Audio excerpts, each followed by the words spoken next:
Hello everyone, you're watching Data Analytics Professionals and let's quickly jump into today's lecture topic.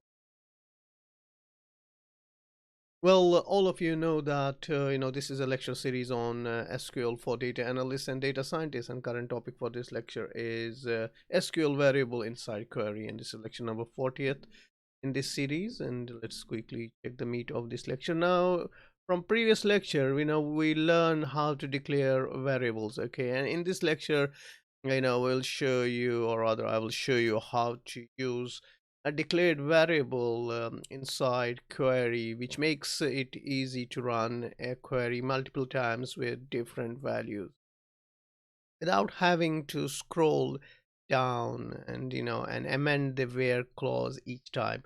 So we can quickly update the variable at top of the query instead, and this also helps provide greater security, but that is indeed out of scope of this lecture series, and we will touch on that in our intermediate SQL for data analysis and data science, or in our advanced SQL for data analyst and data scientist level courses, and I'll see where I will fit that in. So please stay tuned with my account, and we'll be learning more and more as the new videos are going to be uploaded for all of you guys.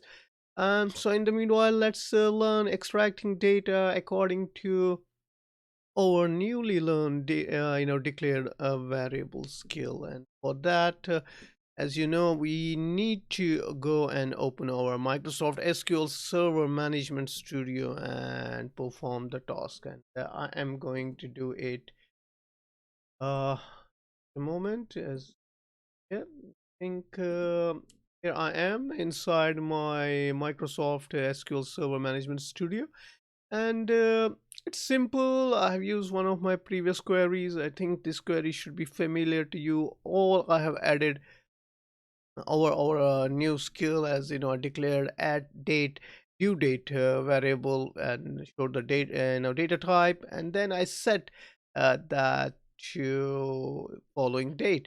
And now I use this variable you know here in our query. So if you see, it's all simply I'm selecting purchase order ID, unit price, order quantity, due date from purchasing dot purchase order details, and then I'm also showing the where clause, which is unit price is greater than 40, and I'm making other conditions like order quantity is greater than 1200, and or due date is equal to add due date. Okay, here I'm using, but all I could have, for example, put this thing here, but now I have taken the variable and put that here, and then I'm ordering everything in descending order using order quantity. Okay, and if I execute this query, you'll see here is the result. Okay, let me quickly show you the result bit in bigger font size. So here it is. Our query has executed and produced us the results, and here is the query. So now I could, for example, change date here. Maybe I can put, maybe, I don't know if it works, if the date is inside. So I might change the date here and execute query. Here is the different now execution and the different result, all together. You might say that, what is the fun of all this doing? We could have done without variable, but what we write queries, we provide the variable, and then these variable come from the user. The user don't see actually all this query, but user, if you go on to website, for example, on some website, you say I need, for example, to purchase data science book. So that book is taken from the website, given to variable, and that variable executes the query, and then you get the a result. So that is the use of variable, and variables can come from other queries, and from various ways into the query, and the user should not actually see structure of the query. This is the back end, and the front end, these variables are then used to feed the query, and the result is given to the user, sent back to the user. So that is whole point of this, and I will discuss more about it in our intermediate and advanced level, like, SQL, as I have mentioned in in the lecture slide, in the previous lecture slide.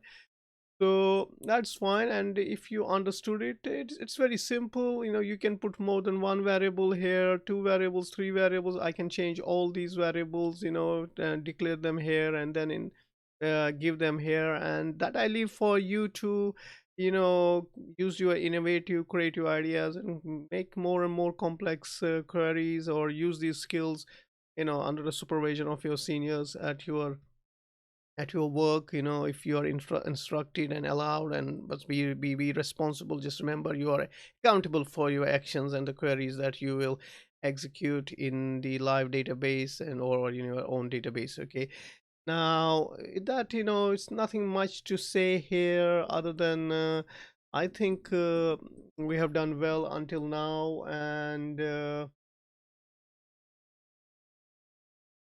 all of you guys have done really well until now. And if you do like this video, then it's time to say please subscribe, connect to my account if you haven't done until now, and please hit the notification bell so that you get notified as soon as I upload new videos. And I hope to see all of you in next video. Until then, I thank you all for watching Data Analytics Professionals. With that, it's time to say goodbye.